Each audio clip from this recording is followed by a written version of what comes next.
Hi, everyone. We're back. The IPL podcast for the Bharat Army. And as you can see, we've got a packed house again. Packed house of all of our all-stars from around the world. Let's see who we've got today. We've got Anmol from Punjab, all the way from Punjab. Sat Sri Akal, Anmol. How you doing? Sat Sri Akal, Ashish. I'm doing good. What about you? Oh, yes, I'm doing great. I have a feeling that you're going to be a lot happier this week than on previous weeks, which I'm happy about that as well. We've also got the returning wanderer has come back. Hey, he's back from Delhi Capitals. Our representative is Ahan. How's it going, Ahan? Going well. It's going well. I'm excited to be back and have arguments with some of my favorite people on this podcast. Oh, we listen. We all love each other, really. We're all just one big sea of love in this group, aren't we? We also have representing the Sunrisers Hyderabad. We've got Dipti on the podcast. How's it going, Dipti? It is personally it's going well, but as a Sunrisers fan, the week was kind of off. So I'm hoping tomorrow will be a turnaround for us. Well, tomorrow is another day, as they say, is another day. We also have Siddharth, of course, is back on this podcast. Siddharth, Mumbai Indians. How you doing? Thank you. I don't. Quite boring. This IPL is going on as of now. No team is coming close to defeat us. I agree. It's pretty boring, isn't it? It's very boring. It's going one-sided. Yeah, one second. Are Mumbai 8-0? Have I missed the IPL's beginning or something?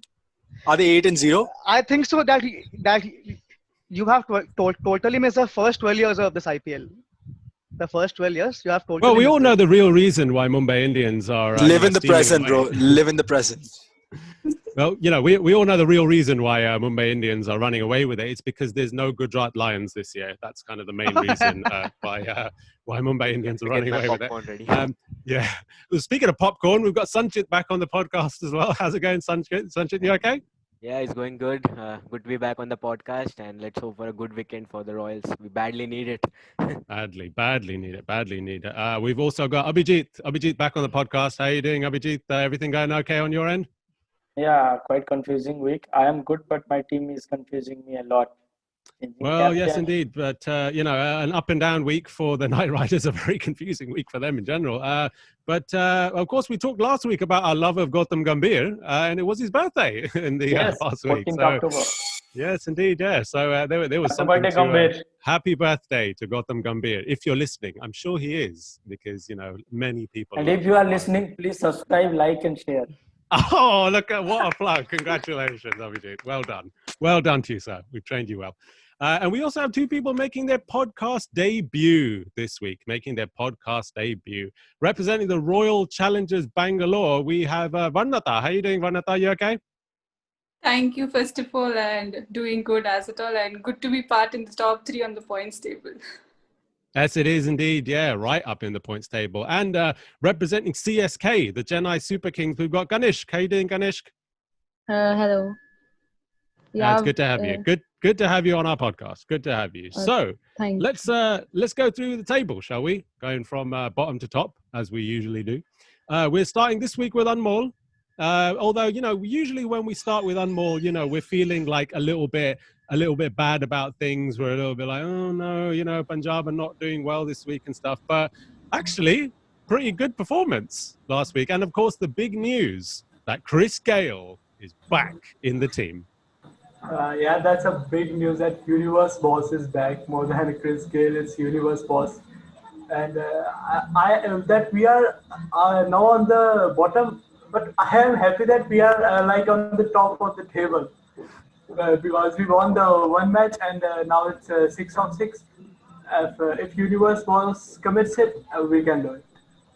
Well, the one thing I want to know from your perspective, obviously, now that, as you said, the Universe Boss is back in the team, Chris Gayle, what do you think you can achieve now with what's left? We've already passed, obviously, the halfway stage of IPL. So are you still holding on to a little bit of hope that a top 4 position might be possible, or do you just want them to just perform as well as they possibly can?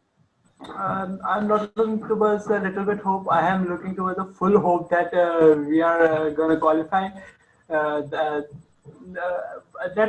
all depend on the performance of the team. They are doing pretty much good bowling attack this time. I have seen in the KKR match also, and in this match also. They are doing pretty much good bowling, stopping the batsman in the power play. Not and they are getting the wickets too. Yeah, indeed. Yeah, it was a pretty comprehensive victory actually against RCB, which is obviously you've only won 2 matches in this IPL, both of them against the same team. So, if only you could play RCB every week. But let's get a quick view from everybody else on what they thought about this Kings 11 Punjab.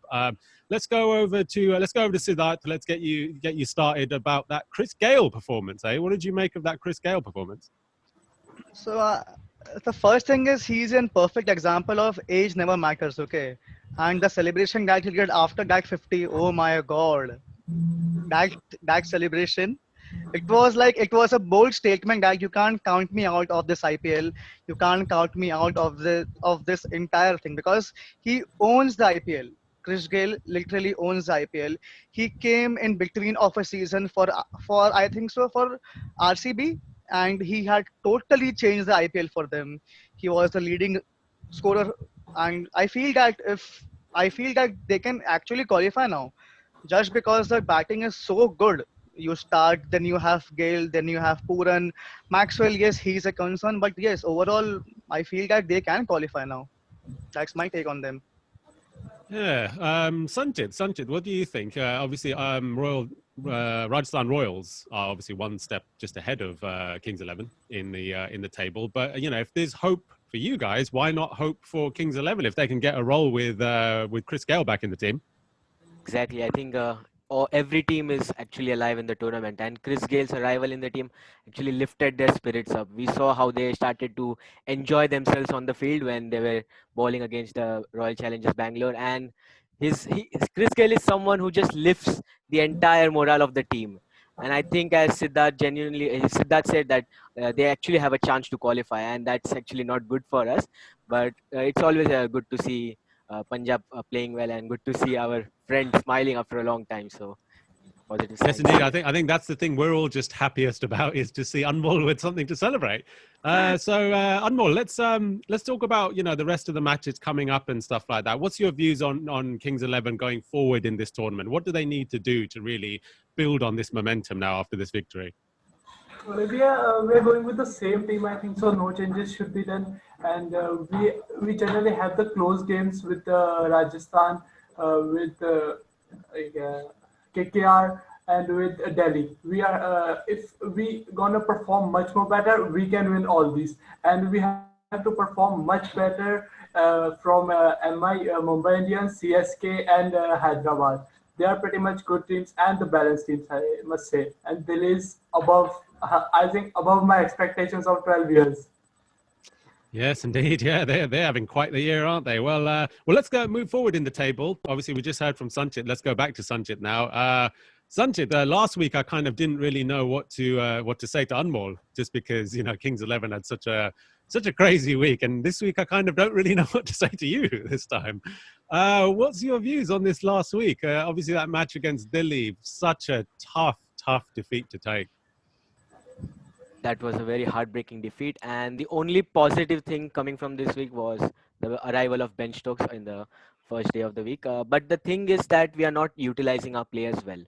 So it's like having a team full of Cristiano Ronaldo. I'm not trying to judge them on their performance, but it's like having Cristiano Ronaldo and playing him as a goalkeeper. Like, yeah, we have a good team. We have a balanced side, but we are not utilizing them by playing according to their role.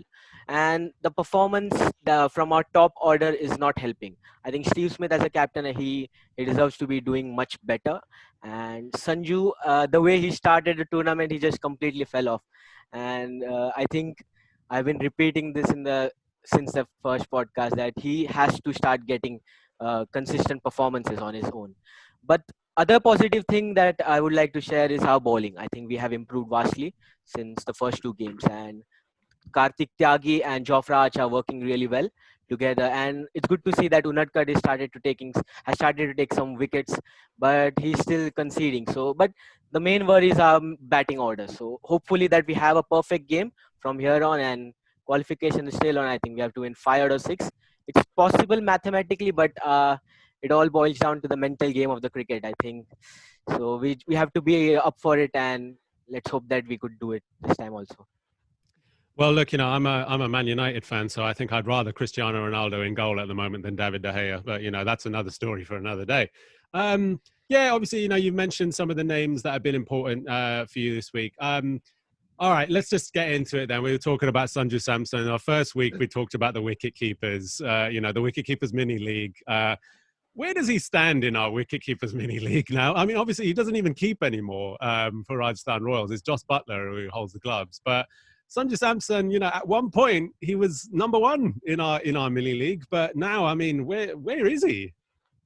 I think it all boils down to how he handles the pressure. The game against CSK and Punjabi played, he did not have any pressure around him. So the best thing for Sanju would be to just remove that scoreboard pressures. But I still think that he is someone who is going to do well when he's batting at the top of the order or at max at number 3. At number 4 or number 5, we are just completely wasting him. And the spinners know how to bowl to Sanju, and we have seen how he gets out to the spin deliveries and everything. So I think for Rajasthan Royals, Sanju should be batting in the top 3. And talking about Steve Smith, he should be the one actually anchoring the innings. So I think I would like to fit him at number 4. But it's really disappointing how Sanju has been able to perform after that first 2 games, and hopefully that from today onwards we see a comeback. Well, yeah, I think we've got to talk about Steve Smith a little bit as well. I think because obviously, we're going to talk about KKR obviously a little bit later and what's happened with them. Could we see something similar happen with Rajasthan Royals soon, with possibly a changeover to Jos Buttler as captain? What's going on with Steve Smith at the moment? Well, actually, I'm not a supporter of changing captains midway, especially when the team is already in disarray. I think we have earned that nickname of a team who likes to experiment too much, and changing Steve Smith right now would just be living up to that. So I think we have to back Steve Smith. He's a great captain and a great player. He has shown that in the past years, captaining the rising Pune Super Giants to a final, and then Rajasthan Royals when he took over captaincy of Ajinkya Rahane. I think it's just that it's not working for him with the bat, and that is adding a bit of pressure to him as well as the team players below him. So if the captain actually starts performing well for the team, it will ultimately have an impact on the rest of the players. So today I really want Steve Smith to step up and just take the charge from ball 1. So that would be really good for us. Yeah, of course. We've got 4 teams playing later on today, which we'll get onto a little bit later on. But you, of course, mentioned the rising Pune Super Giants early on, a team who still, to this day, carry the distinction of having the worst name in the history of IPL franchises. I think. I mean, what is a rising super giant? I'm still trying to figure it out. Go on, Ahan. What do you think? I think Kochi Tuskers take that. I'm sorry. That name was worse than Rising Pune Super Giant. But there's elephants in the state of Kochi. Like, it kind of makes sense to call them Tuskers, doesn't it? Like, what's a rising super giant? I don't know. It sounds good. It sounds better than Kochi Tuskers Kerala. Maybe. I don't know. And by the way, it's Super Giant. Remember that. They removed the S and then made the final. The S was the important thing. Was that a superstition thing? That's what it was. They changed the S and made the final. The year before that, they played it terribly. Fair enough. Well, if we're going to get onto names, I think we're going to be here all day. I mean, my personal favorite, Kolkata Knight Riders. You can't mess around with that name. I mean, that is just the coolest name of any team. Oh, go on, Sid. Go on. What do you have to say? Favorite is Mumbai Indians. You have India in that. Well, okay. All right. Hold on. All right, because I've got for me, apart from rising Pune Super Giants, Mumbai Indians are the worst name. They're the worst name. Okay. Why are they Indians? We are satisfied. We are satisfied with the worst name. But I'm sure you are. We want to win the title. That's it. Yeah. That's all that matters. That's it. Moving on then into the table, we're going over to Ganishk for the Chennai Super Kings. The Chennai Super Kings, always a controversial team every week that we talk about. But Ganishk finally had a victory this past week. But today match with Delhi Capitals a bit scary. Delhi with good performance from last week. Good performance by Delhi, much scary. The previous match which we have with Delhi was too tough, and we had to defeat in that game too. But today, I think we'll have a good start and could win this game too. So I think the real test for Chennai Super Kings always comes whenever they chase, really, because chasing wise they've had some bad performances, but batting first looks like it could be the key to victory for you. Yeah, we have a good starting from the Watson and Fab Dupulsey, good partnership between them. So I think batting must can lead to us to victory. And let's talk about a little bit about what you think is going to happen with the tournament for the rest of this time. Again, like we're talking about the teams in the bottom half of the table, whether they still have hope to qualify. So are you still holding on for that hope to qualify for the top four? Yeah, I think that Mahendra Singh Dhoni will stop experimenting and will bounce it back very strongly. We'll have faith on Mahendra Singh Dhoni, and the full team will bounce it back nicely. Well, yes, indeed. Winners know how to win, as they say. Ahan, obviously, CSK are playing against Delhi Capitals later on today. What do you think is going to happen in that match? I don't know about that match. We'll come to that when we talk about the Delhi team and the injuries. Sure. But I think for me, one thing which Chennai did really well, which I was hoping they do a lot earlier, was push Sam Curran up the order. I know Neha said it a couple of times in the earlier weeks that they should make Sam Curran bat at 3, and they went one better and put him to open, which I think was really important because they were missing the aggression at the top because Faf and Watson were playing their way into form. Like Watson was playing his way into form. Faf is not naturally an aggressor as such, but by putting Curran up there, it's kind of he's got the license to go and do just go and hit from ball one, and when it comes off, you get what you got last game, which is 30 of 18, 19 balls, which is almost it's a great boost for the team that he's playing for because they're getting a quick start. He's taking advantage of power play, and then it allows Raidu, Dhoni, Watson, all of these guys to settle in, take their time, build an innings because they've got that massive start at the beginning. So I think that was a really good move by Chennai. It was a gutsy move, it's got to be said, a real gutsy move. Obviously, living in England, I don't think I've ever seen Sam Curran opening the batting for anyone, I don't think. He may have done at some point in his career. I'm not sure if I've ever seen it. Yes, Anmol, go ahead. He did last time for Kings 11. Oh, okay. All right. Well, yeah, I totally missed that. Well, it's obviously coming in handy. Astonished when they released him. I was saying he took the pick for Kings 11 they are releasing him. I don't understand the team management. Well, sadly, they probably had the wrong Curran. Yes, anybody else want to weigh in on the Chennai Super Kings? Siddharth, go ahead. No, it's okay if they have, just let down Sam Curran. The thing is, the worst has been done by RCB. They have let out Gale, KL Rahul, and many more big players. So it's okay on Kings end if they are just taking out one player. So it's much okay. Let's go over to Abhijit and then let's hear from Ahan.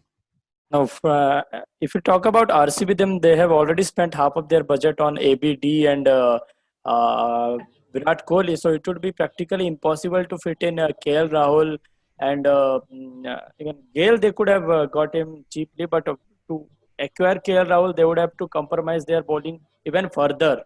So I disagree with you, Siddharth, because that's not how the auction. I mean, I would love to get Manish Pandey into our side, but he went for 11 crore. It's very on auction table.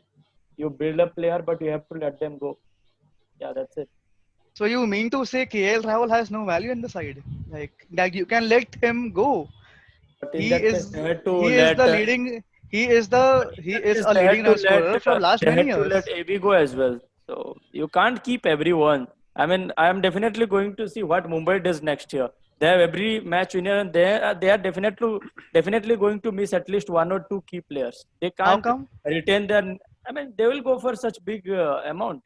You can't just keep. Yeah, but Mumbai have Ambani money though. They can buy. Yeah, but still the purse is limited, right? Let's go over to Ahan. Ahan, you had something too that you wanted to say. I just wanted to say I completely agree with Abhijit's point though about the auction dynamics. You can't keep everyone, even though as much as you would like to, because I think if I remember, KL in that auction eventually ended up going for 11.5 crores. And there was no way that they could afford him, given that they spent 17 on Kohli and like 13 on AB. Yes, 17. So it was like 30 totally that they spent on 2 players. You have to build a squad at the end of the day. But I think what I wanted to point out is actually worse than Bangalore at letting players go who become heroes is Delhi Daredevils actually. I mean, we have had every legend of the IPL in our team at some point. We had AB de Villiers, Sehwag, Gambhir, who else? We had Warner, David. No, Rohit Sharma was never in Delhi. We had Andre He was in Hyderabad. He was in Hyderabad. He started at Delhi, didn't he? Or was he at Hyderabad? Rohit Sharma, he was in Hyderabad. He didn't start in Delhi. He started with Deccan Chargers. Deccan Chargers started with, bro. Andre Russell. We've had everybody, and we now now they're starting to build it back up. But Morne Morkel also, and like there are so many match winners we have let go in the past, like so many years. It's frustrating. I understand where Anmol is coming from. Dear, oh dear. Well, speaking of Deccan Chargers, who obviously now have kind of morphed into Sunrisers Hyderabad now, I suppose, the new Hyderabad franchise. Dipti. Oh, Dipti. 2 losses in a row. What did you make of this week at Sunrisers? I think Bhuvneshwar Kumar is the player that we are missing the most. I understand that CSK lost core players and even DC lost players, but Bhuvneshwar Kumar was the only international playing. He played international for India. So missing him is not easy. Not just the 4 overs he bowls, also for the morale of the team. All the bowlers look up to him. He's like the bowling captain of SRH. In between the overs, if it is necessary, and also off the pitch, he provides lot of support to the other bowlers, and he is like the main superstar or Indian superstar in SRH squad. So losing him is not easy, and I think when it comes to CSK match, those 20 runs, it would have been there's a difference between a 140 and 160, and that difference is Bhuvneshwar Kumar. Sandeep Sharma is good, but he's good at the starting. And he's not that good at the death overs. So to get an overall package, like a bowler who's good at both opening and at the death overs is very difficult. And like Sandeep Sharma himself told that it is not possible to replace Bhuvneshwar Kumar. So that I think is kind of affecting our team very much. Yeah. Yeah, I've on Sky Sports, which is the UK channel that shows all of the IPL and stuff. In between the matches, they've been showing some old IPL matches, and they were showing some old Sunrisers matches. And Bhuvneshwar Kumar in like 2015, 2016, kind of around that time period, was just like a stunning bowling performances from him back then. I want to ask you a question actually, Dipti, because in this post-match interview, David Warner made a comment about the makeup of the team, and he said that either way they kind of put the lineup out there, they're always either a batsman short or a bowler short. And it just seemed like quite a strange thing for a captain to say about his own team. It felt like it was a little bit of like shots fired at the selection and the recruitment process.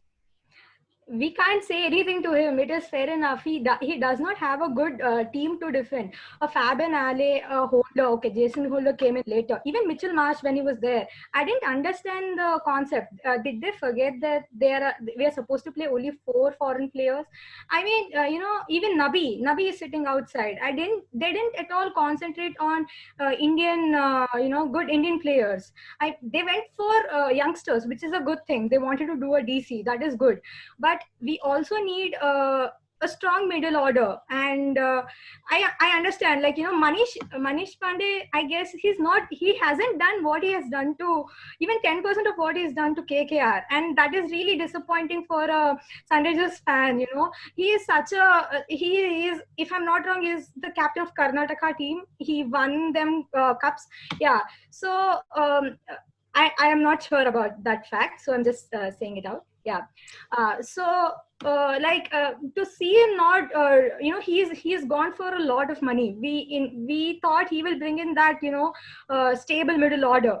So that was very disappointing. And I say it all started with letting go of Shikhar Dhawan. That is where all the mess and all this, not imbalances, all that came into existence. Yeah. Yeah, well, I'm sure when we move on to Delhi Capitals, we're going to hear a lot about Shikhar Dhawan later on. If I could just bring Abhijit back into the podcast for a minute, because obviously Manish Pandey is a big talking point this week. He's been something that we've spoken about for quite a few weeks. When you looked at the top four, the batting lineup for Sunrisers, and we were saying, you know, in the first few weeks that, you know, they've got Warner, Bairstow, they're going to have Manish Pandey, they're going to have Kane Williamson. That top four looks the strongest, but you know, being a KKR fan, you guys kind of saw the best of Manish Pandey, and he's just not really lived up to it at Sunrisers. Well, it's quite frustrating for me to see Manish Pandey not chipping in. And even last year, if I'm not wrong, US dropped after which he did some match-winning performance of 71, and he also got one SRH match to super over. So, I mean, that's how I think he was in the contender of the number 4 position for India also, which eventually he has lost it, and Shreyas Iyer and other are in the race at the moment. He was such a player in KKR that I mean, in 2015 he got into Indian team, and we thought like this guy will be the next KKR captain, but eventually he lost all the rhythm, and I mean, it's very unfortunate that he has not able to get any orange cap either. We kind of had that much of expectation from him, but what SRH should do is like sit with him, get some retrospective done, remind him of what he has done in past, his heroics, and they can get better out of him. Yeah, Ahan, you had your hand up for a little while. What was your thoughts on Manish Pandey? Yeah, I think it's not just Manish Pandey. So there's a couple of things that Deepthi said that I agree with, the Indian recruiting. But I think it's very, very tough in the small auctions in the middle, like not the massive ones where there are only 3 or 4 retentions. But the small auctions, the proper Indian middle order talent is not that much, because most teams keep their top Indian players. So there's not that much great talent available in the auction pool for you to go and pick that out. But having said that, I think what was really correct and what she pointed out was the fact that that Shikhar Dhawan trade has really put them on the back foot, because I know Shikhar wanted to leave because he wanted higher pay, so he wanted to leave. And I think they did that trade because at that time, Vijay Shankar was just breaking stuff down. He was just getting a name. And they had a lot of hope that he would be the glue in the middle order that would allow them to play like a Bairstow and a Warner up top.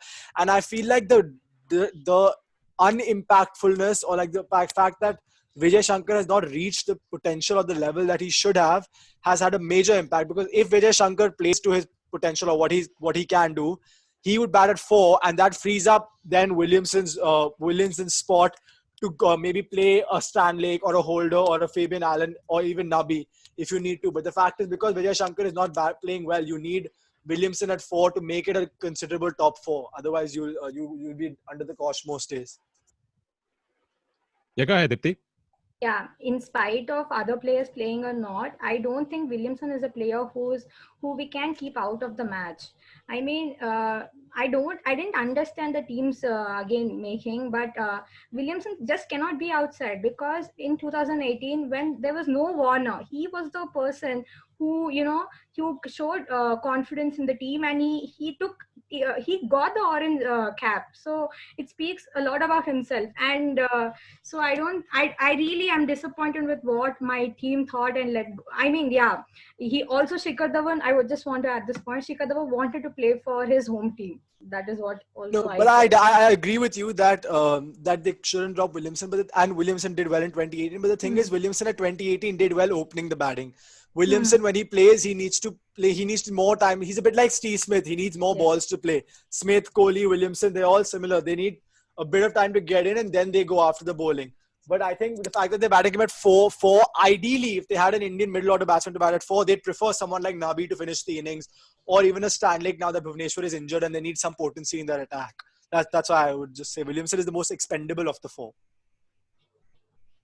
Wow, yeah, I never thought I'd hear the word Kane Williamson and expendable in the same sentence. Siddharth, what do you think about this situation at Sunrisers? So first of all, I think Abhijit spoke about an orange cap for Manish Pandey. So my question to everyone is, what does matter most to you, orange cap or winning the tournament? I'll tell you in deep what I'm trying to explain. Okay, Kohli scored 900 runs. He had the orange cap, but they went on to lose the finals. Okay, my question to everyone is, and the team management, it's not about, they don't select players on the basis of who can win the orange cap. They select players. They only select match winners. I'll tell you how.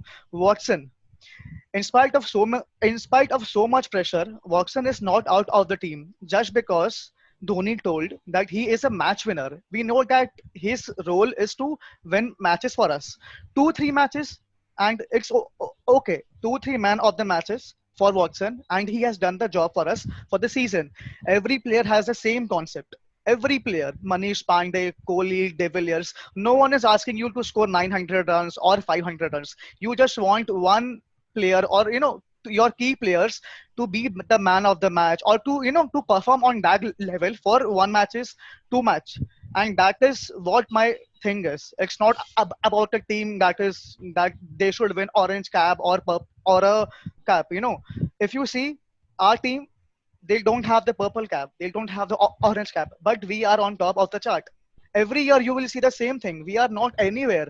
We are just playing according to the team's balance. Siddharth, if I could just play devil's advocate for a minute, though, in that, you're talking about teams winning IPL titles, but surely there's another side to the IPL as well, that with Indian talent, you want to see them win the purple caps and the orange caps and achieve what they can achieve. I mean, Manish Pandey, I remember us talking about in the Bharat Army and just talking about him in India performances, hoping that he would excel to the next level. But like Abhijit said, he doesn't have any caps to his name, or rather the purple caps or the orange caps or anything like that. So, where does that leave you in terms of wanting to see Indian talent well? Abhijit, what do you think? Actually, it's justified for the top order batsmen to have the expectation from them like they can win the orange cap, because Manish Pandey used to bat at number 3 for KKR. And if a batsman, forget the stats, okay, 900 runs is the barometer, but after that season, nobody is scoring that much. Get a 500 for your team. Even you are playing 14 matches, even if you score at 40 or 50 average at the opening slot or at the number 3 slot, definitely you are going to end up with close to 500 or 600 runs. Forget orange cap is just a term. If you talk about important runs, then definitely MS Dhoni scores more important runs for his team, but it is at the end. But if you are talking about an opener or at a number 3 batsman, definitely we expect them to build the innings, and runs are important, and that's how you are going to measure the runs with stats and orange cap. So that was just a barometer, and the topic was about Manish Pandey, not about a team. Manish Pandey in KKR versus Manish Pandey in SRH. Manish Pandey was, I think, in the leading top scorer for KKR, and right now he's struggling. So if you are, I just wanted to make a comparison, like this is orange cap. We had that expectation, but if any expert is going to make like top 5 players who can win an orange cap this year, then definitely they are not going to mention Manish Pandey in this. That's what my point was. Well, let's go over to Ahan, and then let's hear from Varnata after that. I think. I never thought I'd say this, but I do agree with what Sid said in the point of that it depends on the orange cap and purple cap are kind of irrelevant in terms of winning titles and stuff. But the thing is, Sid, you're making one unfair comparison. With Mumbai, they've got a very, very well-balanced, well-rounded team. That is different. There you expect everyone to chip in and win games. When you look at a team like SRH or a team like Rajasthan, they're not balanced. They're 5, 6, 7 is shallow. There's nothing there. So if you're going to be winning titles, you need your top 3, 4 to step up. That's where the conversation of a orange cap comes in, because if you want to win the title, one of your top 3 or 4 needs to be in contention for the orange cap. Like look at even Kings 11 this season. They've got 2 people in the top 5, but they're still not being able to win because they just haven't got enough people stepping up. So that's what I'm trying to say. That I agree with your point, but the thing is, you can't compare them to Mumbai, because Mumbai's built a squad over the seasons which is really, really balanced, and it's got different people that will perform at different stages. But other teams don't have that. They need their top players to perform at the top. So let's hear from hold on a second. Let's hear from Varnata first, because she had her hand up for a while. So Varnata, chip in. What do you think? So, winning purple cap or orange cap and winning matches are like two different things. So it's like orange cap shows how a player is capable of and what he can do. So that's what, like, everybody can't win the matches like how Mumbai is winning. So Mumbai is winning and someone will be on the losing side as well. And what Abhijit said, I totally agree with him, because we all were expecting from Manish Pandey to get that orange cap, but just that he's out of his form this time. So yeah, that's what I was thinking of. Cool. Let's go back to Sid, and then we'll have one final word from Deepthi. So I'll tell you one thing: the roles of the players of every team except Mumbai is not clearly defined. Every team, you speak about SRH, you speak about KKR, you speak about Delhi is good. Okay, the roles have been clearly defined, but you speak majority of the teams, the role is not clearly defined, like what they have to do. And that's the reason that they are not able to to win those matches. But to be very honest, it's not the topic of orange cap or pearl cap. Every player has to contribute in the entire season for at least 3 or 4 matches, and if they are doing it, they are in for the next season also. And that is what Manish Pandey has done this season. I think so, like he has scored, I think 2-3 half centuries, and that is good as a player. Now you can't expect one single player to perform every time. Kohli and De Villiers always had this kind of tension. But what happened? If you see man of the matches, when RCB is winning, it is always most of the time Kohli or De Villiers. De Villiers. There is no other player who is actually going to win the matches. But that is not the thing with a team that is going to win a championship for you. If you see Mumbai Indians, when they are winning, everyone is man of the match. Sometimes it's Rohit Sharma, sometimes it's De Kock, Surya Kumar Yadav, then Hardik Pandya, Pollard. So that's how it works. So Deepthi, what does Manish Pandey need to do from here on to make Sunrisers a happy team this year? Initially, I want to talk in Abhijit's defense. It was not said that we are talking about mainly about orange cap or purple cap or whatever. We were talking about his performance for the team. That is where the discussion was all about. So that point was just made in, it just came in between. Yeah. So just like Varnatha also said, and Ayan also, for teams like us to do well, we need players to score runs. If they score runs, there is if the top order gives us some runs, then there is a good I honestly speaking, if a top order gives us runs, that's when we have runs. So that's been the case since past 2 years. So getting runs is, again, in other terms, it is called going up the orange cap list. So that is the point I wanted to make. And Manish Pandey, he is in Indian terms, we expected him to be what a Virat Kohli, not exactly Surya Kumar Yadav.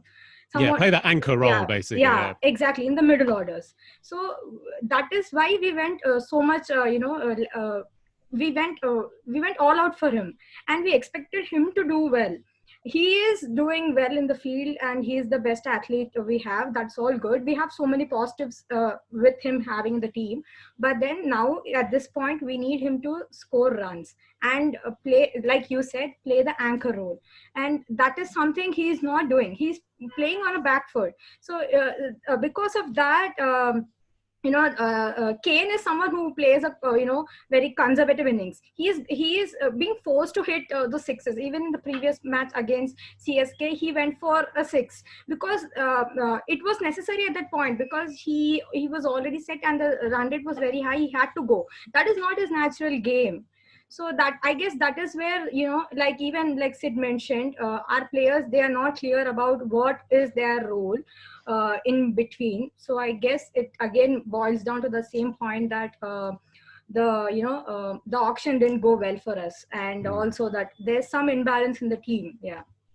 Well, you got it wrong though. He plays in an orange cap every time he steps out because he plays.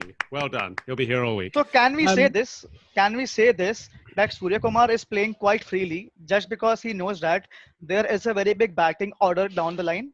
But in case of Manish Pandey, he knows that he has to save his wicket. Yeah. Plus he has to score also. because there is not much batting is going to come, and that's the reason, and that's the reason he is under pressure. So I think so that he's playing. That's my Well, point. we got a lot to think about with Manish Pandey and his roles. Speaking of roles, there's a lot of role reversals going on at the Calcutta Knight Riders. Gosh, if KKR were a movie, I tell you, it would be Hera Fairy right now. Lots going on down there, Abhijit. Captaincy. Let's get straight into it, shall we? DK out, Owen Morgan in. Should we all log off from the call so Abhijit can go on? Yeah, just let Abhijit have the floor for like half an hour and just let him get it all out of his system. Whatever you want to say, Abhijit, the floor is yours. Actually, I mean, my heart goes out to DK first because he was drafted into the team without having any role in picking up the squad. Because the mini auctions, you won't get what you want. It's all the mega auction after the retention and all, where you actually choose the team which will continue for 2 to 3 years. He was drafted into the squad. He was handed over the captaincy, led into the team to almost into the finals in 2018, and on the verge of getting into the playoffs in 2019. And this year also, when he stepped down as the captain, it was 4 wins in 7 games. That is not bad. I mean, from this point, forget mathematically, even practically, every chance that a team can finish up in top 2. But the question around KKR is always the hype is so much that every move is questionable right now. People are not understanding why Chris Green was brought in, because it was a like-for-like replacement of Sunil Narine. If tomorrow Sunil Narine's action gets cleared, then he is definitely going to be drafted into playing 11. So how will you tinker the team combination at the moment? So whatever KKR management is doing, it's a good thought process and good approach is visible. But as you mentioned, the roles are not clear. DK handed over the captaincy to Morgan. And we all thought like Morgan, he will decide the batting order and all. But the same batting order we saw yesterday. Morgan came ahead of DK. So anyway, Morgan was already captaining and talking to the bowlers while KKR was bowling. And DK was just changing the bowler or whatever they were doing, how they were operating, I'm not aware of. So at the moment, this decision, even how management approved it, I don't know. Because if in the next year, I don't think there is a scope of mega auction at the moment, because teams are supposed to play with this team if IPL is going to happen in March or April. If any England tour for even one match is there, Morgan will miss for 10-20 days. He's gone. Then at that time, who will lead the captain? Who will lead the side? Is it going to be Shubman Gill? Or again, you will bring in DK at the moment? This even Gambhir yesterday tweeted something crazy like you build a legacy and then it takes only a few minutes to break it. So KKR is just a team who always backed their captain. Even McCullum did not do well, but he was the captain for all season. This year, everything is same with 2009 except for team's performance. At that time, it was at the last. Right now, it's a pretty average performance. And with all the positives, like we can finish up in top 2 as well. Not like 2019, where I almost given up the hope. So at the moment, KKR has, even everyone will agree with it, all the batsmen in the KKR are match winners in their individual capacity. Shubman Gill, next big thing. Nitish Rana and Surya Kumar Yadav are the best Indian uncapped batsmen at the moment. Morgan, you can't question. After Mumbai Indians, you got to say, the Calcutta Knight Riders have one of the strongest batting lineups. You can't question Andre Russell at a given day, although he's not firing. But if you have Morgan and DK, one of the oldest player in the Indian cricketing circuit at the moment, it's just they are not courageous enough to give a specific role to a specific batsman. They are still in the I should not say this about my team, but they are still thinking of their past heroics and what they can do. Yes, DK was once an opener for Team India in Test. That's just you can't get any better than that. That's a stamp of authority for a batsman. But when was the last time DK batted at number 3 or 4? Even for Tamil Nadu, I don't think he batted. he is best as a finisher. Morgan is best in the top order. So Abhijit, here's my question to you, and this is my concern with KKR, right? So you're fourth in the table right now, holding on to that fourth position, and we're reaching really the business end of the IPL now, where those last positions are kind of clearly defined. You've got CSK hot on your heels. You've got Sunrisers just behind you in the table as well. They may not be playing well, but they're not far behind. Changing the captain at this stage of the IPL is exactly the kind of instability which gets you out of the top four, I feel. Yes, I totally agree with you. Even if DK personally wanted, like he wants to concentrate more on the batting, then it's fine totally, because except for the 50 in one match, he has been completely out of shape in this tournament. I expect better from DK. He was top run getter in 2018 with 145. That was his strike rate, in excess of 145 in last two seasons. But changing captain is fine. If you change the captain, but change the approach also. Now, what is the point of again bringing Morgan? Again bringing DK ahead of Morgan. That same thought process, same team selection, same everything. So I strongly felt if it was DK's decision to step out, I am totally with DK. You take your time, you do whatever you want, you do. If you feel this is best for your personal performance and team's benefits, welcome step. But this is not how a team operates by changing the captain midway. It will give all the insecurities to all the youngsters, and it will not send a good statement to the stakeholders. Well, look, this is the biggest talking point of this last week, really, the kind of biggest news in the IPL of this past week. So let's open up the floor and speak to some of you guys about your thoughts on the whole thing. Sid, what do you think about this captaincy change? So I'll like to start with the player who was being introduced, Green. Okay, so I'll tell you, the pitch is turning and they needed someone to spin the ball, and that was his role.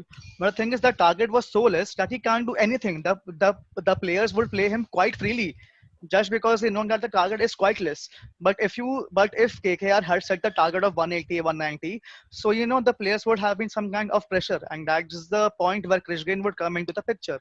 Okay. Second thing, the thing is, Ponting handed over the captaincy to Rohit Sharma in 2013, just because he thought that he is not doing well. I think so that KKR, they want to do something similar. And if you see deep down, KKR management knows this thing, that out of the 4 victories, 2 victories have been quite lucky. They haven't won that match. Let's be very honest.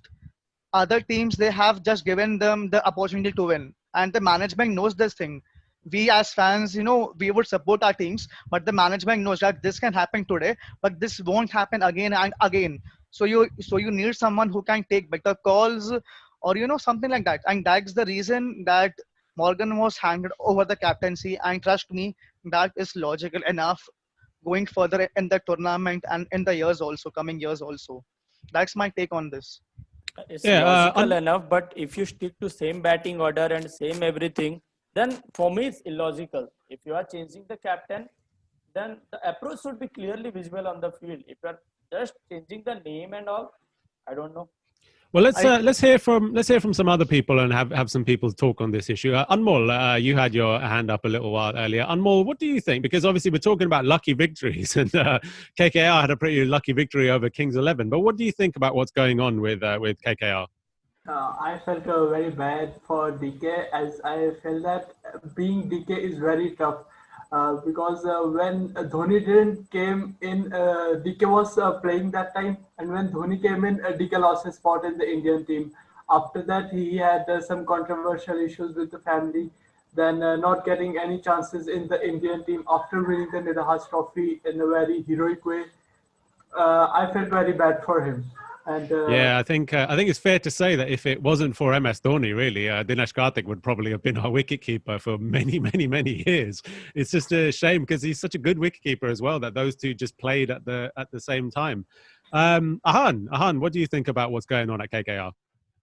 I think It comes down to whether DK took the decision or not. And I'd say the way it's played out and the fact that they've done it at when they are 4-3, I'd like to think that DK made this decision, and I take what they said and came out and said at face value of what they said. I definitely agree with Sid that Morgan is the better captain. If it was up to me at the start of the season, I would have started with Morgan because he's the captain. But if they've started the season with DK, there's obviously some thinking behind it. And KKR, and it's not like they're let's say I can understand if Morgan was playing for Punjab and Punjab at 1-6 or 2-6 decided, okay, we'd rather give it to Morgan now because it's not working with KL clearly. But with these guys, they're 4-3. They're in the top 4. This is not a time you make the decision. What I think happened is that DK basically realized that anyway when they were on the field, if you watch the matches prior, Morgan was doing most of the captaincy. He was taking the calls from mid-off, mid-on. So DK was the captain in name. He was there for the toss and he'd do the post-match presentation. But apart from that, he wasn't really doing anything. And I think also that what he can bring to the team, he can bring whether he's captain or not. And Morgan, I'd say slightly more. He's a better captain, right? And DK, I think, also to some extent, I don't know if this is the right thing, but I feel like somewhere he got insecure of the fact that he had to step away because Morgan was clearly the better captain. And one thing which we're not talking about is Morgan has based his whole captaincy model on McCullum. And McCullum is the coach of KKR. And given that McCullum is now now that they've spent 6-7 games together, Morgan and McCullum will have a better connect and better understanding of what they're doing than probably McCullum and DK will. So I think DK, and add to that, DK's batting form hasn't been great. Like he's had one good innings, but even that big game they didn't deserve to win. So I think all in all, I think DK made this decision, and if DK's made the decision on his own will and accord, then it's fine. It's completely understandable as long as they didn't take it away from him. Yeah, let's go over to Sanchit. He has something to say. Yeah, actually half of my points were covered by Ahan, but exactly, I think Morgan was groomed to be a captain by the team management from day one, from when he was bought in the auction. I think we had a discussion about this in the group chat, how Morgan was talking with their bowlers more than DK. So I think this was a team decision and DK was a big part of it. And I think it's actually the best for the team. This actually relieves the pressure of DK, and I don't want to talk about what happened in the last match. And as Abhijit rightly said, that there should be a change of approach also, and I think we are going to see that in the upcoming games. And Morgan is a great captain; he's a World Cup winner, so I think this is only going to help them if they get in the playoffs. And when they are having those crunch games, then the captaincy of Morgan, the leadership of Morgan, will come into play. So I think this is a really good move, and it has come into a perfect time. But it all boils down to how the team reacts. So it's about how DK reacts. First of all, he has to step up, and he has to be a finisher. And Morgan should be the one who plays an anchor role. Yes, indeed. Yeah, Abhijit, let's give you the last word on KKR. I mean, the panic button should not have been pressed at the moment by changing the captaincy. But once, I also told, and Ahan also mentioned, like, if it is DK's call, let's respect him because we don't know. Because we don't know what exactly went on in the behind the scenes. But at the moment, KKR, of course, there is no panic. There is also a chance of finishing in the top 2, but there has to be some retrospective done by the team management and the batsmen, and in fact everyone. Even some of the bowling performance can be improved. If you want, if you want to change the entire combination of the team, it's fine. Bring in Kuldeep Yadav and bring in Ferguson. Whatever it takes. Even if Sunil Narine is not in side in another 2-3 matches, then probably it's best time to replace Kuldeep Yadav with Chris Green and maybe Mavi or someone with Ferguson, so that the bowling attack will have extra edge. And the batsmen, definitely they should do one retrospective, give clear rules to everyone. And it will just take one good game, because in 2014 also we are in top 4 when we won eventually. Where there was so much confusion because Gambhir at that time also 0-0-0-1. Then Manish Pandey came into opening. Many things. At that time also there was a question like Gambhir should drop himself. Then And there were many things in 2014. Even we were not winning at that time, but we were already in top 4 for first half of the season. From there, one good game, and then we won. We won, and we never lost in that season. There were consecutive victories, and it stopped directly in Champions League against CSK. So KKR has already done this kind of things in previous seasons. So they should look at their example and do a retrospective. It's just a matter of one good game, and you are good to go. Yes, indeed. Yeah, lots of drama going on at KKR. Lots of drama. So we'll have to see what happens from there on. But let's move up the table, shall we? To RCB, who find themselves in third position. And Varnata, I feel like Varnata, they like hand those flags out for free in Bangalore, I feel, because like, it feels like every Bangalore fan has one of them behind on this podcast. What did you make of this week then for RCB? Third position. So pretty much happy with the team right now, but I was very disappointed with the last match with KXIP. I don't know what was the experiment and strategy they made by sending ABD at 6th position. And you know, ABD is like ABD. You know, you can't expect him to come at last in last 3 overs and hit like 73 runs in 33 balls. You cannot just do that. And we all were surprised by this. I know it was like a left-handed and right-handed batsman. They were doing that on the field. But then ABD should be coming at 4, max to max 5. But even I don't agree with 5. It's like ABD at 4. After Virat Kohli, it's ABD. And I don't know what strategy they made. ABD came at 6 and we were like, okay, Sundar came now. Okay, after this maybe ABD. But no, there was no ABD after Sundar also. Then we had Shivam Dube, and after that we had ABD. So that was kind of wrong decision which was taken that day. And of course, Punjab played very well that day. And Gale was like, we saw Gale storm that day. So yeah, so probably we are hoping today that ABD will be at 4 and we will get them this one. I know Rajasthan fan is here, but then we are expecting for our win, they are expecting for their win. So probably let's see what happens in today's match. Yeah, Anmol, you must have been happy that ABD didn't turn up until too late in that match. Yeah, I will say that experiment from RCB went good for us. And I like the statement that Harsha Bhole said that Murkun Ashwin and Vishnu were the reason that ABD didn't came to bat at number 4. Yes, good old Harsha. Yeah, good old Harsha.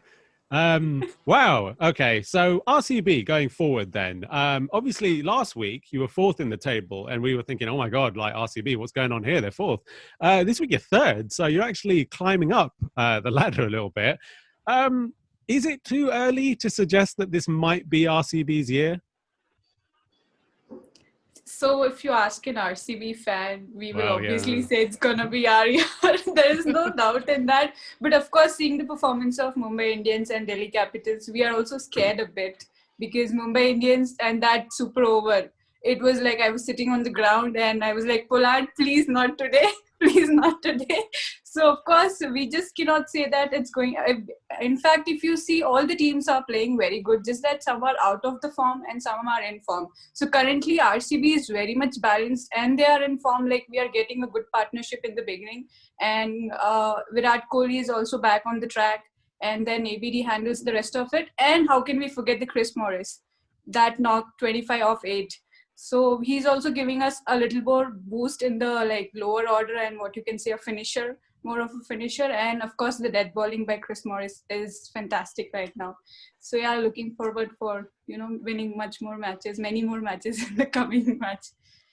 Yeah, and the update news flash from for everyone. Rajasthan Royals, have won the toss and elected to bat first. So yeah, we'll have to wait and see how that pans out. And RCB dropped Siddharth's favorite player, Shivam Dube. Oh no! Shehbaz is in. Okay, all right. So changes going on for RCB as well. Changes. Right. Second. Once they were first, and now they are second.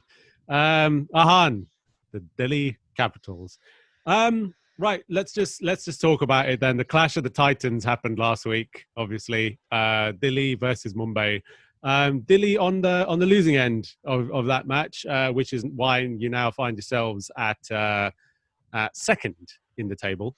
So Ahan, what do you think is going to happen from here on? What did you make of that performance, and what's just your overall thoughts on Delhi? I can see Sid chatting shit in the chat box to me about Delhi and the Mumbai-Delhi game. I just like to point a few things out. Yes, Mumbai played better than us on that day. They outplayed us. And I'm not even denying that. They did for sure. Yeah, bro. You put your headphones up. Oh, Kala Chashma. Oh, honestly. Yeah, so they outplayed us on the day. I mean, not even outplayed. They played better than us on the day and they beat us for sure. I'm not even going to deny that. But all I'm going to say is our most influential batsman in the last 2.5 years was not on the field. The man is arguably the best ball striker in the Indian T20 team.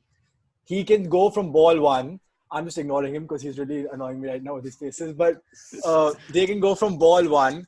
We also, because of that, we had to substitute our other big hitter in the team, Shimron Hetmyer, and therefore Carey had to play. Carey is a top player, no doubt, but Carey is not Hetmyer. Carey bats better up the order. Hetmyer can start from ball one.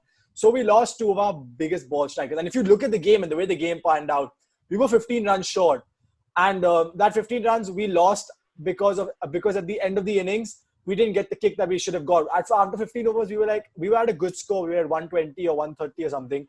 And then we just fell away. Like, we didn't finish this innings as we should have. And if we had Pant and Hetmyer, we would have had more than 1 6 scored by the team, because those are our 6 hitters. I mean, this is like Mumbai saying, you take out Pollard and Pandya from our team, we'll still hit as many sixes as we usually do. They will not do it, because if you take out Pollard and Pandya and you play lesser batsmen, they're not going to score sixes, are they? Because they're not at the same level. But I mean, that's one game aside. And the big thing is, despite all these Mumbai fans taking out sunglasses and talking all this rubbish, I just want to say you still have as many wins and losses as us. Just saying. You were worse than us before, and you had to beat us to become level with us, because we don't lose to teams like RCB. Okay, well, look, I don't want to make this a 2-horse race, even though, the IPL is kind of turning out to be a little bit like that at the moment. Can I just say, apart from that, the Rajasthan game, can I talk about the Rajasthan game? Because that was a good game. Go ahead. Talk about the Rajasthan game. Why not?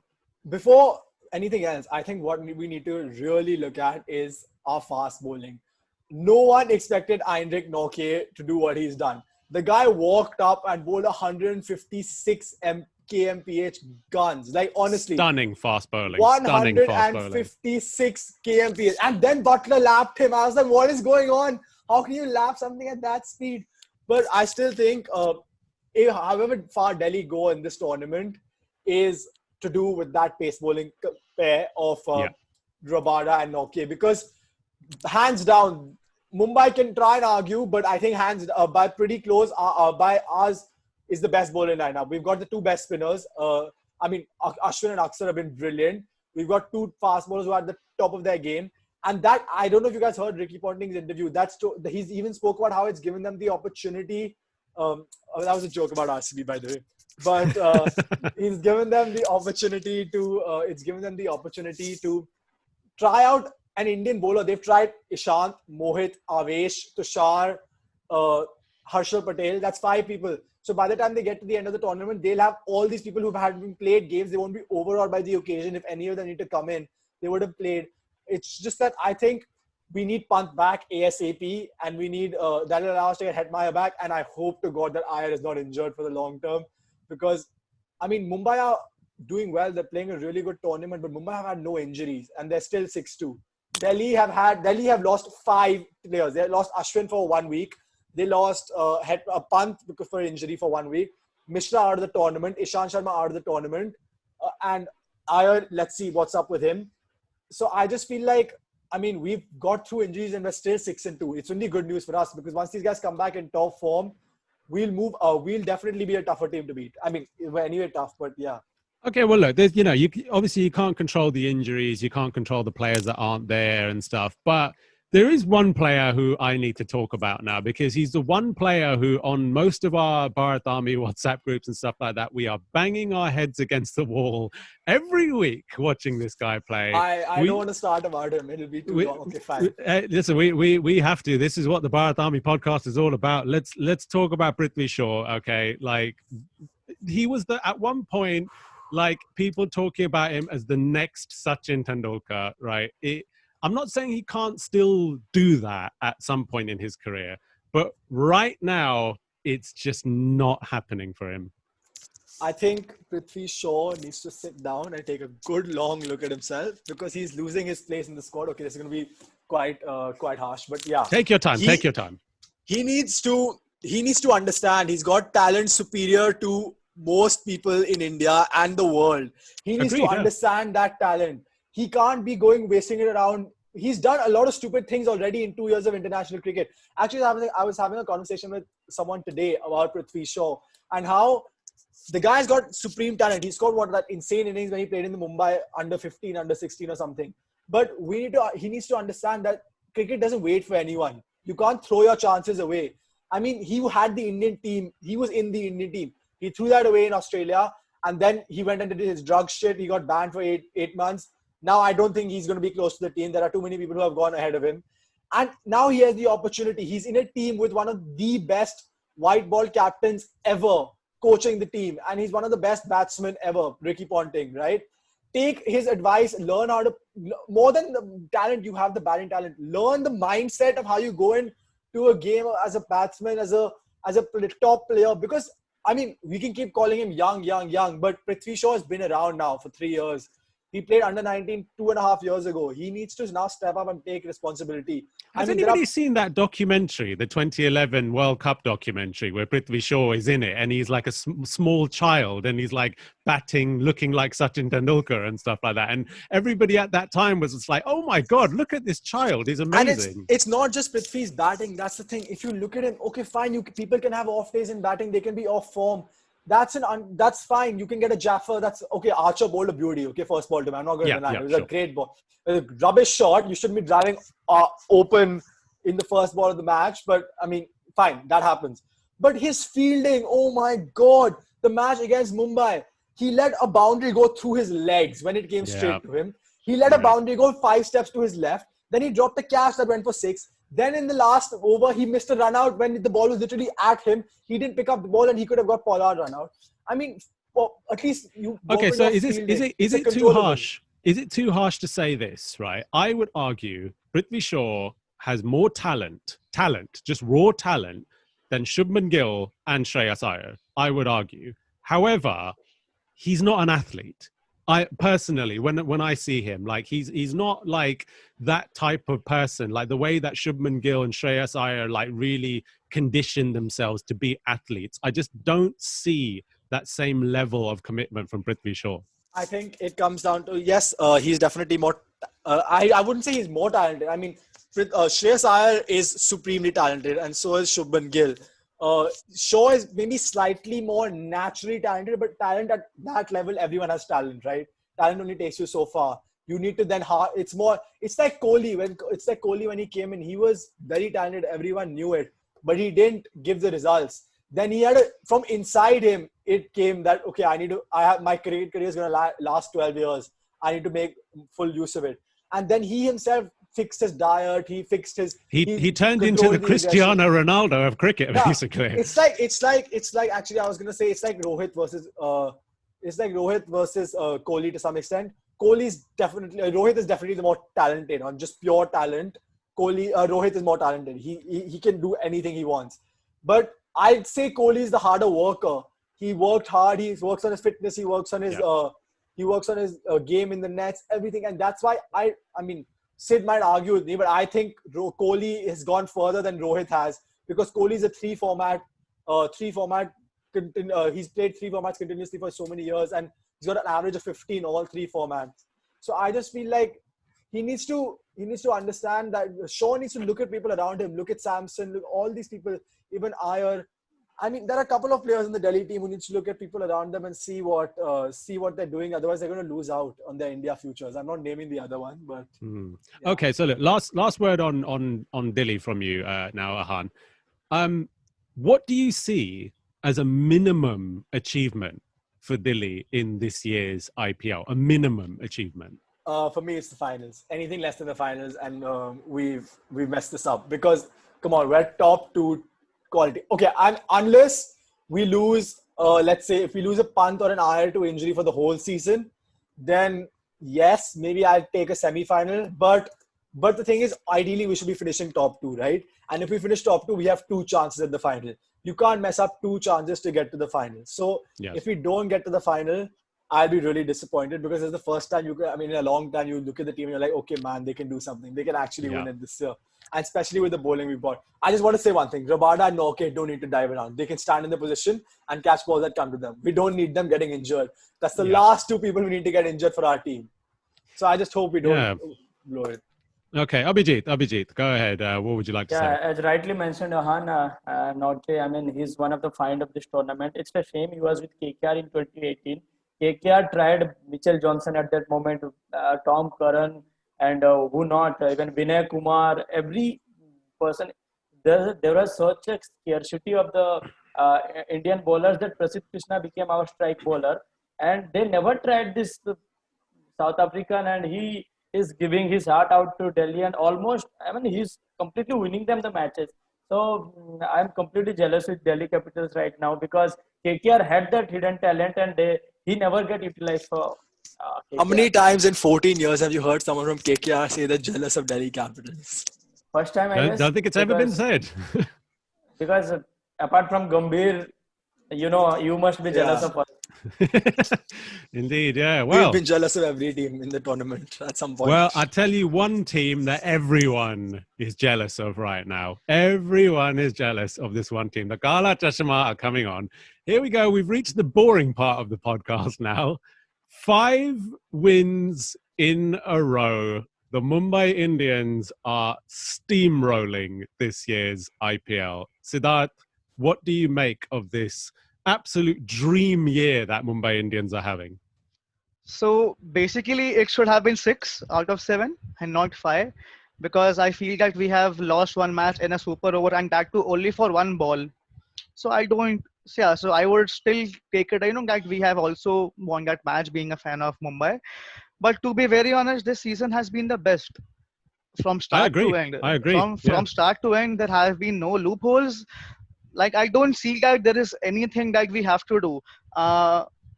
Kotaral came in yesterday for Pattinson just because they wanted to manage their workload. There is nothing that he is not performing or some player is not performing. Squad rotation, Yeah, because they have back-to-back games, Friday and Sunday. So they have to manage their workload. So I think so today we can also see some changes of Chris Lynn coming in might be tomorrow in tomorrow's game, because they have to manage this. What I have to say is I have some questions for Ahan. So basically you want to say a team is scoring 160 and there is only 1 player who is scoring 1 maximum. Only 1 maximum. Only Dhawan scored 160, okay, in the entire innings, and he wants to say that Delhi has the best bowling. How come? We had scored at least 5 to 6 maximums against Delhi. But if you see in that match, only Dhawan scored 160 in the entire innings of 160 runs. And he is telling that Delhi has the best bowling. Like, the stats don't match it. I think so that we have the best best bowling. Boss, one second. Do you want to go on stats? Go check the power play, who has conceded the less. Go check the death bowling, who has conceded the least. You want stats, bro? Go see right stats. 1 game, 1-6 versus 5 sixes. Wow. I have also seen a stat where we had 2 points against your team, and that stat is the only stat that matters. Yeah, me. Fair 2 enough. points. Fair enough. 2 I said points. you won it. Fair enough, you won it. But you still have as many wins as us. I don't know what you're dancing around about so much. And that thing is that the reason what he is giving is we didn't have punt, and that's why we lost. You want to say that 1 person is responsible for the entire team. Just like Kohli or someone like De Villiers for RCB.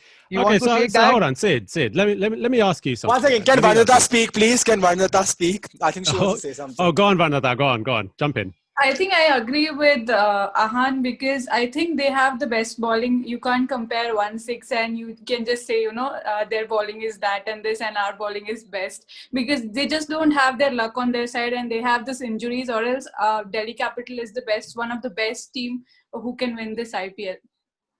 Well, look, let me ask Sid a question. Because obviously we're all sat here in awe watching this Mumbai Indians team. I don't think there's anybody here who can actually say that this team doesn't deserve to be top of the table right now. They're playing fantastic cricket. Now, last week I asked, how do you defeat the Mumbai Indians? How do you stop them on this juggernaut train that they're on right now, which nobody really has ever actually been able to answer? However, I have a question for you, Sid. Last week, you said that Mumbai Indians are playing like Team India at the moment. Now, Team India in competitions, mostly, you know, the ICC tournaments, they peak very early in a tournament. They peak early. So my question to you is, how do you stop this team from peaking too early? Because at the moment, they're obviously on a high right now. So going forward to the death end of the tournament, are they going to be able to keep up this momentum? Because as we've seen, just with the comparison with Team India, by the time they get to the semi-final or the final, the team basically just dissipates. So how do you stop that trend from happening? So I'll tell you one thing. For example, I'm not a MI fan, okay? Now I see my team. What I feel is to stop us, you just have to have one thing in our mind. And this might sound stupid. You have to think that yes, we are going to lose, and that's why we have to play as freely as possible. As freely as possible without any kind of pressure. Any kind of pressure. Some team like Punjab or some team like CSK, they can play very freely. And they can, you know, just don't. I think you're actually right, to be honest, because you know, Yes. we saw it with CSK for quite a few years that teams had lost before they even got onto the pitch. Sometimes once they got to the stadium, saw it decked out in yellow, saw the team in the yellow kits and everything, just the exuberance of the team and everything, they kind of lose the mental battle before they even get there. So you're saying that teams just need to forget about the fact that they're playing against the number one team. Forget about the fact that you're playing against the Mumbai Indians and just play freely. Because they have to have that mental thing that yes, we can defeat them and we have to play freely. We don't have to defend or we don't have to take those singles. We actually have to take some chances, because if you don't take those chances, you are not going to beat us. And if you are batting first, score at least 200, because to be very honest, Pandya and Pollard, they haven't played much. If you see, Pollard was man of the match in one match, but if you see, they haven't got much chances also. They are just waiting in the dugout. A match where Pandya and Pollard are not coming into the picture, the team goes on to score 196. Well, okay, let me ask you the same question that I asked Ahan before I opened the floor up to everybody else to talk about the Mumbai Indians. Obviously, I mentioned to him, you know, what's the minimum achievement that you would be happy with? So at the moment now, is it fair to say that anything other than winning the entire IPL this year is unacceptable at this point for the Mumbai Indians? To be very honest, yes. Being a MI fan and being the current form that we are into, anything that is less than being a champion is not okay for the team and for me as well. I would be a bit frustrated. But to be very honest, if I see IPL as a whole, and I see that okay that we have lost in the finals, but I would be glad that yes, we are 4-time champions yet also, and other teams would at least take 10 years to reach that level. Other teams, as in like a team like Delhi, a team like RCB, a team like Punjab, or even KKR for the matter, because they don't have that score right now to win the IPL. So yes, I would be happy either this way or that way, because yes, if you see, Mumbai Indians have always been the favorites in every IPL right away after 2013. You speak to any expert and they will tell you it is going to be Mumbai Indians only. Next year also, let any team win this IPL. Next year also, we are going to start as the favorite. So yes, anything less than being the champion won't be good. But yes, even if we are in the finals and losing, I would just say one statement from Rohit Sharma: either we lose or we win, we have to smile, and that is how the team goes further. So yes, that's okay. That's my take on the team. Fair enough. Okay, let's open the floor up to everybody else to talk about the Mumbai Indians at the moment, because I think we've just got this conundrum in our heads right now to think, you know, where are the weaknesses in this team? Ahan, obviously, you know, we love our banter and stuff like that on this podcast, but you know, even you've got to say, really, Ahan, that the Mumbai Indians at the moment, they are playing some astonishing cricket and they're looking like they don't have weaknesses. I agree with the first statement that they are playing astonishing cricket, and I think that is definitely true. They have an incredible squad. The squad depth is brilliant. They've got people for every position. And the thing with Mumbai is if one person doesn't stand up, The thing is, if one person doesn't stand up, then someone else will. Whether it's Surya Kumar Yadav or Ishan Kishan, someone will stand up and score runs. Agreed. But there's a couple of things that I don't think Sid is paying attention to in the Mumbai team, which can be got at for sure. If you look at the RCB game, if you look at the game yesterday, if Mumbai Indians bat second, then their death bowling can definitely be gotten after. Yesterday, Coulter and Bolt got smashed. In the match against RCB, AB de Villiers destroyed everybody, but he's a freak. I mean, he can do that to anybody he wants to.